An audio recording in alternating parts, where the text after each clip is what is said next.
नमस्कार दोस्तों। गौतम अडानी को आज सुबह चार तरफ से 440 वोल्ट के झटके लगे। एक अमेरिकी बाजार की तरफ से, दूसरा भारतीय शेयर बाजार की तरफ से, तीसरा अमीरी के पायदान पर लुढ़कते हुए 22वें नंबर पर पहुंचने की वजह से, और चौथा संसद में विपक्षी दलों की तरफ से अडानी के कथित गोरख धंधे की जांच पर शोर और हंगामे की वजह से। इतना हंगामा हुआ कि दोनों सदनों में कार्यवाही तक स्थगित करनी पड़ी। आइए सिलसिलेवार ढंग से समझते हैं कि देश के सबसे बड़े अमीर चंद गौतम अडानी के साथ अब तक क्या हुआ है और क्या होने वाला है। हिंडनबर्ग रिपोर्ट आने के बाद गौतम अडानी की कंपनियों ने हर रोज की तरह आज भी शेयर बाजार खुलते ही जबरदस्त गोते लगाने शुरू किए। शेयर बाजार में शटर उठते ही एक बार फिर Adani enterprises, Adani green energy, Adani transmission जैसी कंपनियों के शेयर 10 से 35% तक टूटे। अडानी के धराशायी होने का आज आलम यह रहा कि बाजार खुलने के 4 मिनट के भीतर ग्रुप की 10 कंपनियों में से 7 कंपनियों के शेयर ने लोअर सर्किट को छू लिया और रसातल की तरफ जाने को बेताब दिखने लगे। अडानी एंटरप्राइजेज ने तो 3 दिनों में 55% तक नुकसान झेलकर बाजार में तबाही के कागार पर पहुंचने का रिकॉर्ड बनाया है। 9 दिनों की बात करें तो 76% नुकसान। बाजार खुलने से पहले अडानी के लिए एक झटके वाली खबर अमेरिका से भी आई। अमेरिकी शेयर बाजार से अडानी एंटरप्राइजेज को हटाने का ऐलान कर दिया गया। S&P डाउ जोन्स की तरफ से चंद लाइनों की प्रेस विज्ञप्ति में कहा गया कि अडानी ग्रुप पर स्टॉक में हेराफेरी और अकाउंटिंग फ्रॉड के आरोपों के बाद, मीडिया और स्टेक होल्डर एनालिसिस के बाद यह फैसला किया गया है कि 7 फरवरी से अडानी एंटरप्राइजेज डाउ जोन्स के इंडेक्स से बाहर हो जाएगा। यह अपने आप में एक ऐतिहासिक घटना है। ऐतिहासिक घटना इसलिए है क्योंकि हिंडनबर्ग रिपोर्ट के आने से पहले तक, यानी आज से 10 दिन पहले तक, अडानी दुनिया के अमीरों की लिस्ट में नंबर 3 पर थे। अमेरिका में भी उनका झंडा बुलंद हो रहा था और आज उसी अमेरिकी बाजार में उनकी कंपनी को इंडेक्स से बाहर करने का ऐलान कर दिया गया। इस सब का ही नतीजा है कि आज यह हुआ कि गौतम अडानी फोर्ब्स की लिस्ट में गोते लगाते हुए 22वें स्थान पर पहुंच गए। गौर से सुन लीजिए, महज 10 दिनों में 3 नंबर से 22 नंबर पर। गौतम अडानी के नेटवर्थ में हिंडनबर्ग रिपोर्ट के बाद ऐसा पलीता लगा है कि उनके नेटवर्थ में आज सुबह बाजार खुलने से पहले तक $61.8 बिलियन का नुकसान उन्हें हो चुका है। इसमें $12.5 बिलियन का नुकसान तो उन्हें एफपीओ वापस लेने के बाद और गुरुवार को राष्ट्र के नाम अपने संबोधन के बाद उठाना पड़ा। अगर इसे इंडियन करेंसी में कन्वर्ट करें तो अडानी के नेटवर्थ में से लगभग 5 लाख करोड़ हवा हो चुका है। 5 लाख करोड़ फिनिश, स्वाहा। इसी का नतीजा यह हुआ कि एशिया में अमीरी के बेताज बादशाह और दुनिया के तीसरे अमीर गौतम अडानी कल 17वें नंबर पर लुढ़क गए थे और आज के लॉस के बाद सीधे 22वें नंबर पर आ गिरे हैं। फोर्ब्स के हवाले से उनके लुढ़कान का यह सबसे ताजा आंकड़ा है। आज शाम तक पता चलेगा कि बाजार बंद होने के बाद अडानी कहां तक गिरे। मतलब गौतम अडानी के नेटवर्थ का लगभग आधा हिस्सा डूब चुका है। अगर अडानी की कंपनियों की बात करें तो सुबह बाजार खुलने तक गौतम अडानी के आर्थिक साम्राज्य का करीब $110 बिलियन यानी लगभग 9 लाख करोड़ स्वाहा हो चुका था। जी हां, 9 लाख करोड़ से ज्यादा। अडानी की कंपनियों को हर रोज 1.25 लाख से 1.5 लाख करोड़ का नुकसान हो रहा है। आंकड़ों के मुताबिक गौतम अडानी की कंपनियां Adani total gas, Adani enterprises, Adani transmission और अडानी ग्रीन जैसी कंपनियों का सबसे अधिक नुकसान हुआ है और हर रोज हो रहा है। अगर 9 दिनों का हिसाब देखें तो इन कंपनियों के शेयर 24 जनवरी के बाद से 44% से लेकर 56% तक लुढ़ गए। इसमें आज का आंकड़ा शामिल नहीं है। दिन के हिसाब से देखें तो हिंडनबर्ग की रिपोर्ट आए भले ही 10 दिन हुए, लेकिन यह तबाही सिर्फ 6 ट्रेडिंग दिनों की है, क्योंकि इन 10 दिनों में शेयर बाजार सिर्फ 6 दिन खुले थे। अगर अडानी की संपत्ति में इतनी भयंकर गिरावट हो रही है या अडानी की कंपनियां हर रोज लोअर सर्किट से टकराकर अपना माथा फोड़ रही हैं, तो पैसा सिर्फ गौतम अडानी, उनके भाई, उनके बेटे, उनके परिवार का नहीं सुहा हो रहा है। देश के लाखों निवेशकों का पैसा है, बैंकों का पैसा है, LIC का पैसा है, उन तमाम संस्थाओं का पैसा है जिन्होंने अडानी की ग्रोथ स्टोरी पर भरोसा करके हजारों करोड़ उनकी कंपनियों में लगाए हैं। लेकिन सरकार संसद में विपक्ष के हंगामे के बाद, जांच की मांग के बाद, सुप्रीम कोर्ट के जज से लेकर JPC की मांग के बाद सन्नाटा है। इसकी जांच होनी चाहिए या नहीं? अब जरा सोचिए क्या हाल हो गया अडानी समूह का। संसद में आज दूसरे दिन भी विपक्षी दलों ने अडानी समूह पर लगे आरोपों की जांच की मांग की। सन्नाटा, शोर, हंगामा। अब जरा आप हिंडनबर्ग के आरोपों को समझिए। एक तरफ अमेरिकी एजेंसी हिंडनबर्ग की 106 पन्ने की रिपोर्ट है जिसमें अडानी की कंपनी पर निवेशकों से धोखाधड़ी करने से लेकर शेल कंपनियों की आड़ में तमाम तरह के फ्रॉड करने के आरोप हैं। दूसरी तरफ 413 पन्ने में दर्ज अडानी का वो जवाब है जो हिंडनबर्ग को भेजा गया था। इन 413 पन्नों में हिंडनबर्ग के आरोपों को खारिज करते हुए इस रिपोर्ट को भारत पर हमला करार दिया गया था। हिंडनबर्ग की यह रिपोर्ट 24 जनवरी को दुनिया के सामने आई, जिसके सार्वजनिक होने से पहले तक यानी 23 जनवरी तक गौतम अडानी दुनिया के तीसरे सबसे बड़े अमीर और एशिया के सबसे बड़े अमीर थे। अडानी का यह जवाब 30 जनवरी को आया, जब हिंडनबर्ग की रिपोर्ट के असर की वजह से अडानी निवेशकों का भरोसा खोने लगे और उनकी कंपनियों के शेयर बुरी तरह बाजार में गोता खा रहे थे। दुनिया के अमीरों की लिस्ट में तीसरे नंबर से 7वें या 8वें नंबर तक तब तक पहुंच चुके थे। हिंडनबर्ग की इस रिपोर्ट में अडानी की कंपनियों के कथित फ्रॉड का सिलसिलेवार ब्यौरा भी है। गौतम अडानी के भाई विनोद अडानी के नाम पर मॉरिशस में 38 सेल कंपनियों का जिक्र भी है और अडानी परिवार की तरफ से कई और टैक्स हेवन देशों में शेल कंपनियां बनाकर अपने ही पैसे को अपनी ही कंपनी में लगाकर हेराफेरी के आरोप भी हैं। अडानी के इस जवाब में आरोपों का सिलसिलेवार जवाब देने की बजाय हिंडनबर्ग के रिपोर्ट को सिरे से खारिज करते हुए इसे भारत पर हमला बताया गया है। कानूनी नतीजे भुगतने की धमकी दी गई है। इसका भी जवाब हिंडनबर्ग ने यह कहकर दिया, जो करना है कर लो, हमें उसकी परवाह नहीं है।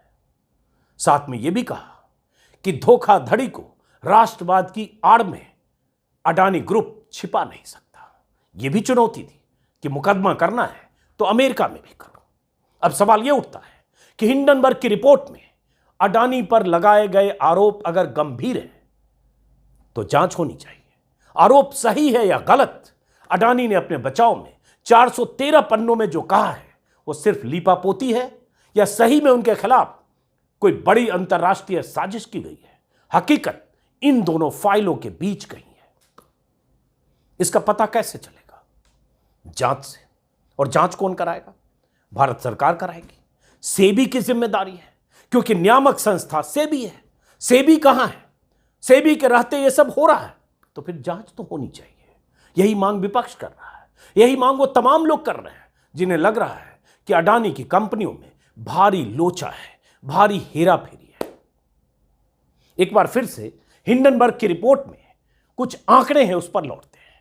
हिंडनबर्ग रिपोर्ट में ब्लूमबर्ग के हवाले से अडानी की कंपनियों की ग्रोथ स्टोरी का एक आंकड़ा दिया गया है।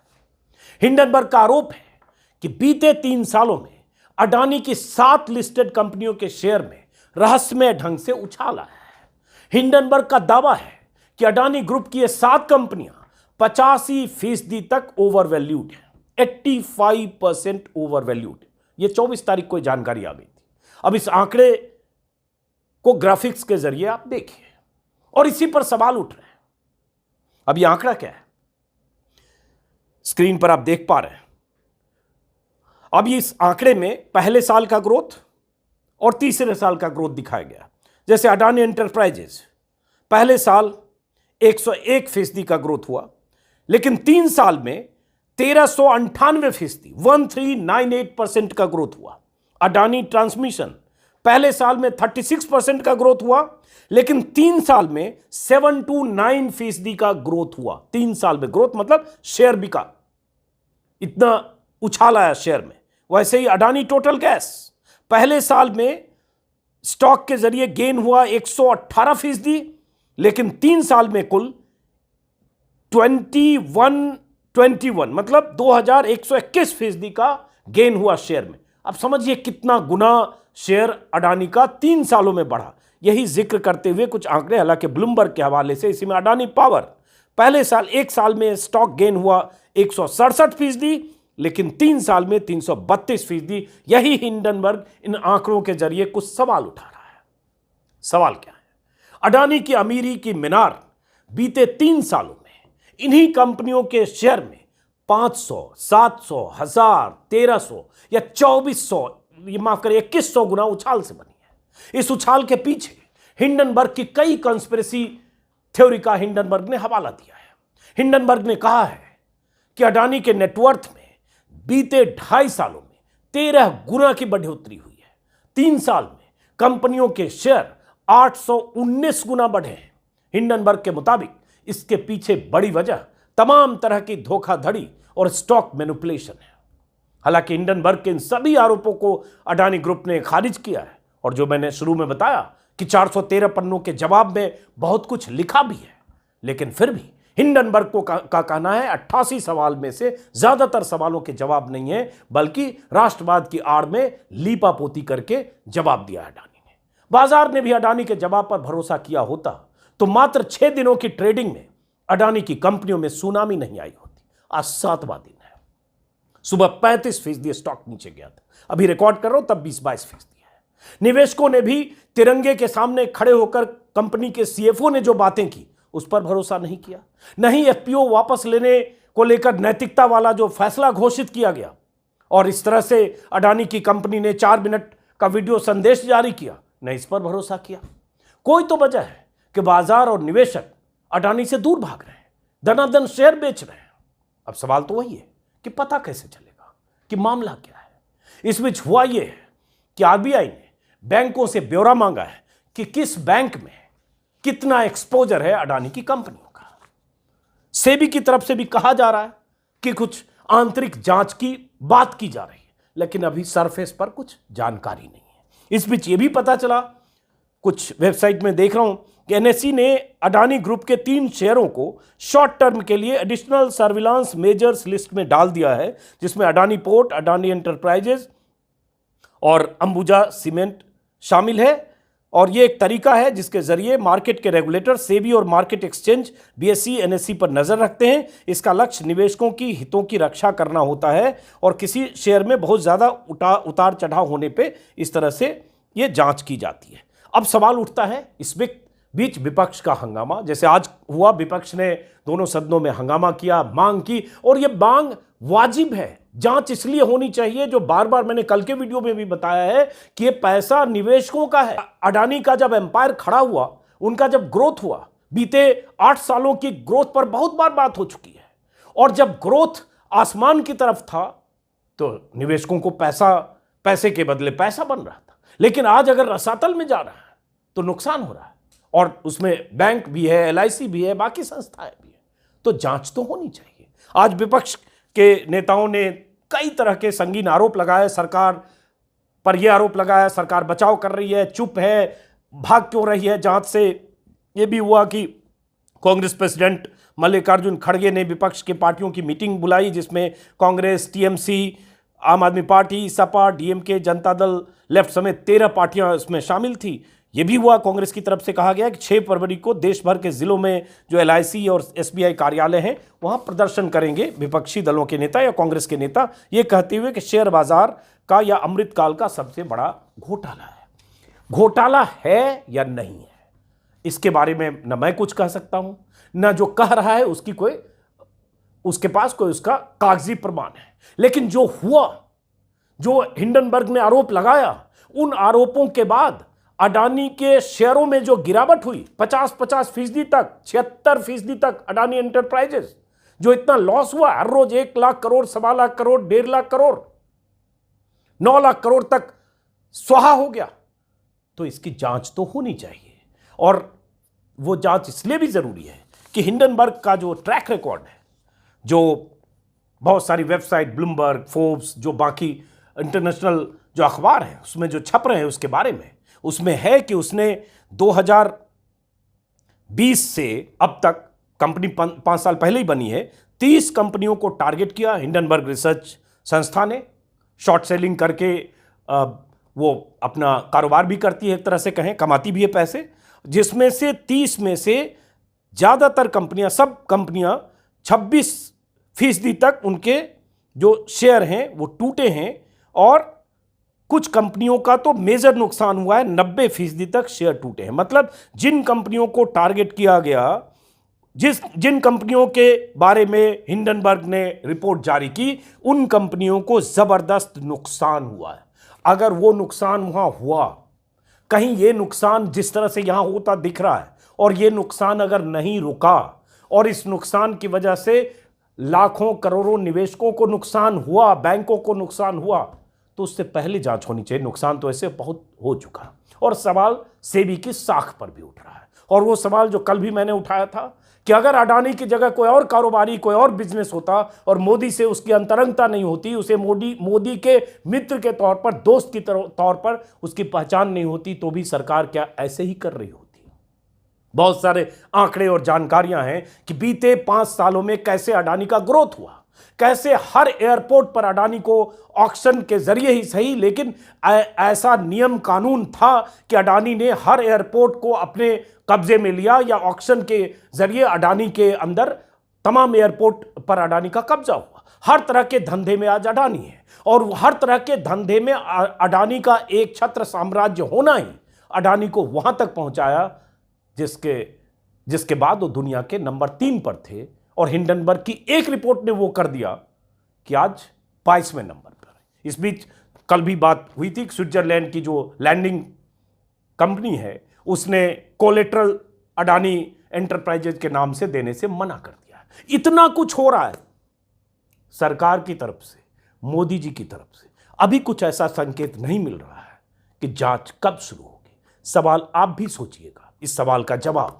और क्या इस सवाल का जवाब नहीं तलाशा जाना चाहिए, और क्या यह सवाल नहीं पूछा जाना चाहिए, यह भी जरूर सोचिएगा। कुछ तो गड़बड़ी है, कुछ तो है जिसकी पर्दादारी है, और अगर वो पर्दादारी नहीं है तो पर्दा उठे, पता चले कि अडानी के खिलाफ अंतर्राष्ट्रीय साजिश थी, साजिश करने वाला ये नाथन एंडरसन था जो हिंडनबर्ग का मुखिया है, या और कौन सी एजेंसी, यही पता चले। इंतजार करते हैं। फिलहाल इस वीडियो को खत्म करते हैं, फिर मुलाकात होगी, देखते हैं बाजार किधर करवट बैठता है। अगर आपने हमारे चैनल को सब्सक्राइब नहीं किया है तो सब्सक्राइब करें, ताकि बात आप तक पहुंचती रहे। नमस्कार।